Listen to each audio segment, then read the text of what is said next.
Енгельс, той самий, з якого буквально напередодні майже кожної ночі запускають по Україні стратегічні бомбардувальники з ракетами, затопило. І затопило не просто чимось, а фекаліями. Справедливість свого роду, така справедливість зійшла на мешканців цього військового містечка. Градообразуючі підприємства тут це не лише ядерний стратегічний аеродром, але й велика кількість фекалій тепер. От навколо них росіяни ходять, в принципі, живуть тепер із цим, за що ми дякуємо, я не знаю кому, вищим силам. Це така певна справедливість. Чи все-таки наші диверсанти впоралися і нагадали мешканцям Енгельса, що не потрібно запускати літаки по Україні і ракети по Україні, бо буде бобо. І от бобо прийшло откуда ніж далі. Здається, росіяни вже досягли дна, досягли давно, навіть не 24 лютого, а набагато раніше, але ж ні. От тут со дна постучались. І постучались, як ви бачите, фекалії. Ходять в всьому цьому комунальники, прокладають місточки, як бачите, для того, щоб россиянушки могли ходить по славному городу боевой славы Саратов и не запачкаться, не заляпаться. Я кажу Саратов, а це ж Енгельс, Саратовська область, а місто Енгельс. Давайте, власне, тепер послухаємо, що кажуть самі росіяни щодо того, що там в цьому Енгельсі відбувається. Огромная благодарность главе города Плеханову, МУП «Водоканал»,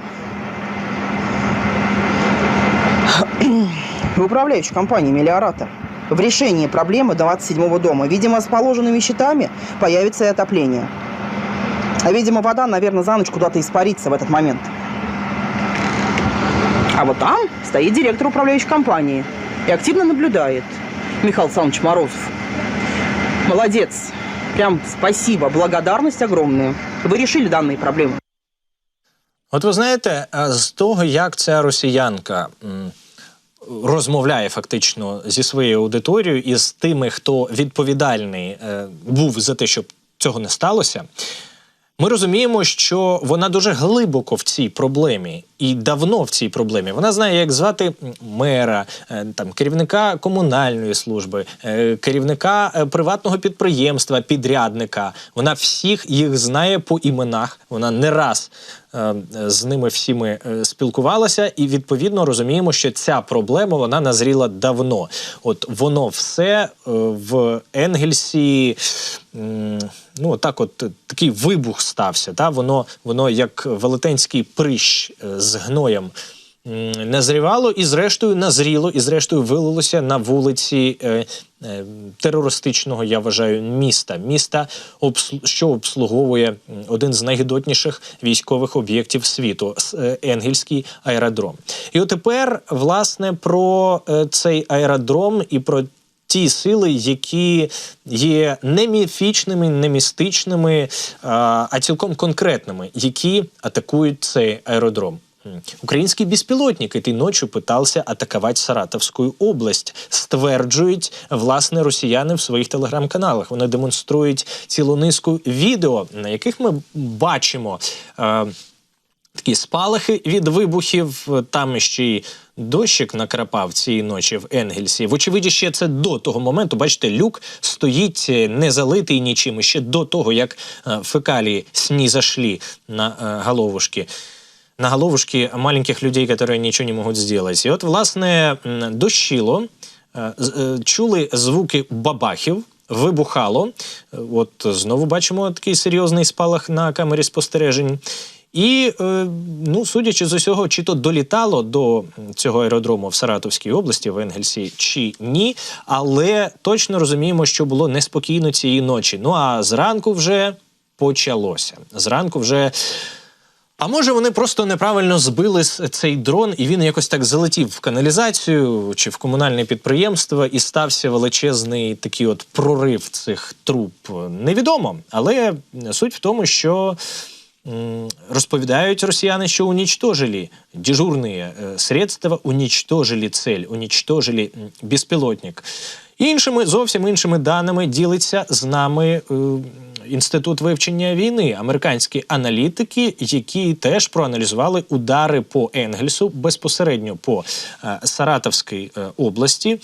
І насправді не тільки. І розповідають про те, що росіяни посилюють захист для протидії українським безпілотникам, в тому числі і в глибокому тилу, але навряд чи їм вдасться це в необхідному масштабі. Чому? Наголошують, що таке російське видання «Ізвєстія» з посиланням на джерела повідомляє, що військові російські окупанти формують мобільні вогневі групи в різних російських містах в глибокому тилу у складі невизначених загальновійськових армій, а також армій ВПС і ППО. І їх оснащуватимуть ці групи тепловізорами, системами радіоелектронної боротьби, кулеметами, встановленими на пікапах. Вкрали у того, здається, було підприємство окреме, яке продовжує виробляти таке мобільне ППО з тепловізором і стрілою радянською. На все це збирає Притула час від часу. Я впевнений, що ви донатили. Я теж докладався. І, власне, що ми бачимо? Знову росіяни крадуть цю ідею, крадуть цю систему. Добре, що лише зараз, через півроку чи навіть уже рік тому почали це застосовувати в Україні, а от росіяни тільки зараз до цього додумались. Добре, що тільки зараз, погано, що додумались. От, власне, тепер росіяни намагаються захищатися, в тому числі і на нафтопереробних заводах в такий спосіб, і мобільні групи збільшують свою чисельність. При цьому припускають аналітики Інституту вивчення війни, що російські війська мають труднощі з неналежним розгортанням систем ППО ближнього радіусу дії вздовж очікуваних векторів польотів українських безпілотників, а російські військові, схоже, навіть не змогли прикрити важливі потенційні цілі в добре захищених районах Росії. От така історія в них з ППО. В будь-якому разі вони продовжують боротьбу, вони продовжують намагання свої захистити Кащеєву іглу у вигляді нафтопереробних заводів і не тільки, а й, наприклад, таких стратегічних аеродромів, як Енгельс. Значить, нам потрібно докладати ще більше зусиль, дорогі друзі.